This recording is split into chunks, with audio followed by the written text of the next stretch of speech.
Matthew 2, and there's 2 verses. Now, I know you've heard the Christmas story 1,000 times. I mean, if you've been going to Sunday school any time in your life, you went through this story over and over and over again. It's in the first it's in the first chapters of the book of Matthew, and the first chapters of the book of Luke. It's the story of the birth of Christ. And I don't want to go over that entire story, but I just want to point out one little area here we're going to focus on today. And it's Matthew chapter 2, verse 13 and 14 and 50, 3 verses. Now when they had departed, behold, an angel of the Lord appeared to Joseph in a dream, saying, Arise, take the young child and his mother, flee to Egypt. Underline that, flee to Egypt. And stay there until I bring you word. For Herod will seek the young child to destroy him, to kill him. When he arose, he took the young child and his mother by night and departed for Egypt, and was there until the death of Herod, that it might be fulfilled, which was spoken by the Lord through the prophet, saying, Out of Egypt I called my son. The words I want you to focus on today is flee to Egypt. Now, last week, I went downtown. Donna and I went downtown on the light rail train, at least, out by SeaTac Airport downtown. And as usual, on the way, I mentioned to her for the 100th time, if not more, where we used to live, which is right at the intersection of 405 and I-5, right in the middle of that used to be my dad's dairy farm. And as we went by, I pointed out where our house was, and I pointed out to another house over there where my mother attended prayer meetings. And I said to her, because I do this every time, because old people are like this, they repeat themselves. I said, wouldn't it have been great for God to tell us then what we know now? Wouldn't it have been great? Wouldn't it have been wonderful to know then what you know now? Wow. You know, we just said, wow, think of the money we could have made, the investments we could have made, the things we could have bought.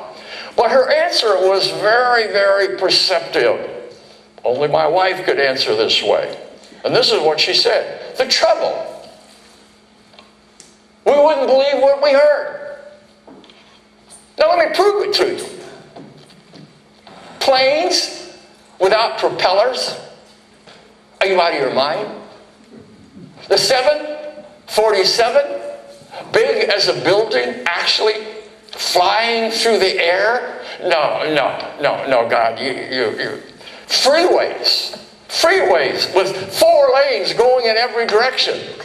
No. TV. If he told me what TV was, he said, you know, Dick, we're going to have a little box. It's going to be in your house, and you're going to have little figures on it, and you're going to actually see pictures on a screen, and eventually it'll go on the wall. It'll be amazing. Oh, Lord, I must be having a nightmare. Then credit cards. Oh, I knew I'd hit the spot if I kept going long enough. Credit cards, TVs. Homes that you would buy for $450,000, up to millions of dollars. Who would have ever dreamed it? I wouldn't have. But if God had said it, would I even believe it? That's the point of our lesson. Cell phones. I mean, I'm just learning now how to turn my cell phone on and actually get different phone numbers that are already recorded. My grandkids had to teach me that. Then iPods, air conditioning in cars. But what's the point of this? The point is, if God had told you this, would you really believe it?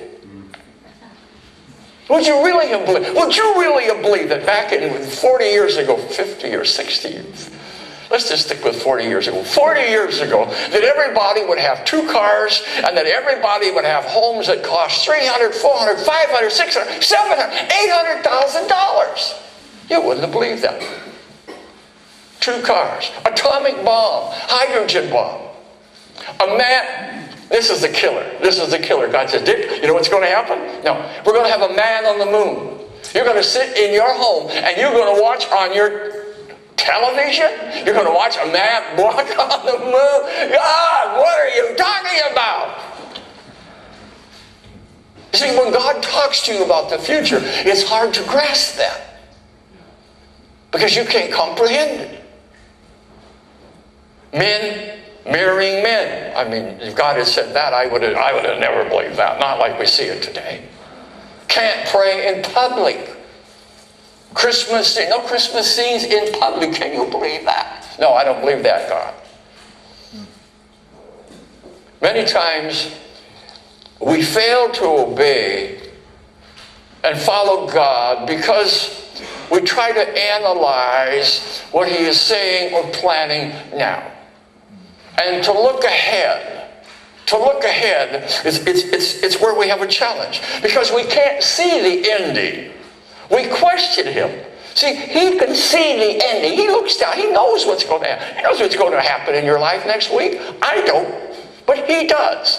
And so when He tells us something, it's hard for us to comprehend it. It's hard for us to grasp it. So in our story today, He tells Joseph, He says, flee to Egypt. Are you listening? Flee to Egypt. Now, if I would have been Joseph, that had been me and Joseph. You see, I had some problems. Joseph had some problems to go through before he got here. I mean, this poor guy, God loved him. I mean, God must have chosen him for a special reason because he went through a lot of things. In fact, the only time that God ever spoke to him was when he was asleep. That's all he was asleep every time he got spoken to. 3 times. God came to him in a dream. God came to him in a dream. God came to him in a dream. Now, I don't really have the answer for that. I would assume that when his mind was open like that, he could talk to him. I don't know. I don't have the answer. But if he had said to me, and I'd been in Joseph's place, he said, Joseph, I want you to go down to Egypt. My God, I would say, my God is all powerful. He can protect me. These are not angels talking to me. I'm having a nightmare. I must be having a nightmare. This is God of all the universe. This is the King of Kings, and this is the man. This is God of Abraham, Isaac, and Jacob. This is that God, and He's telling me to flee down to Egypt. Are you crazy? He can protect me right here. In this entire story of Christmas, we need to better understand Joseph, because this was a real test of faith and obedience. Now think about it. Follow me just for a minute. We're just going to be a short minute here. First, his wife to be becomes pregnant. Now I don't know about you. I don't know about you.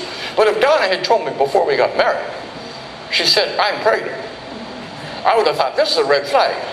I don't know about this chick. I don't know. Now, wait a minute. And then after the red flag, then she tells him it is of the Holy Spirit. Now, come on.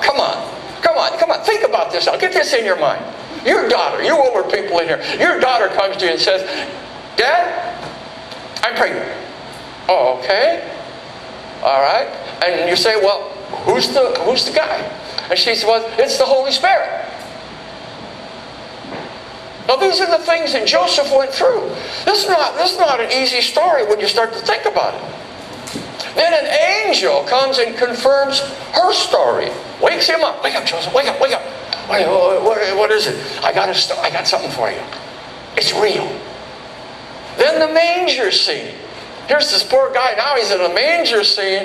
Then a bunch of shepherds show up, and you can imagine, they've been out in the field for days and days with those silly sheep. You can imagine how they smell. They came up, and then they confirmed all this. Then the wise men from the east came. In all this, Joseph, he said, what is happening, man? I want you to get a hold of this today. Because we're talking about hearing God, and we're talking about God telling us something is happening. Can you really by faith say, I'm going to follow that? Yeah, I'm going to follow that. God says something outlandish. He said, here's something I want you to do. I want you to march around South Center. I want you to walk around South Center, and when you see somebody with a striped shirt, I want you to walk up to them and say, John, I have a message to you from God. Are you really willing to do that? When God has something for you. Because most of the time,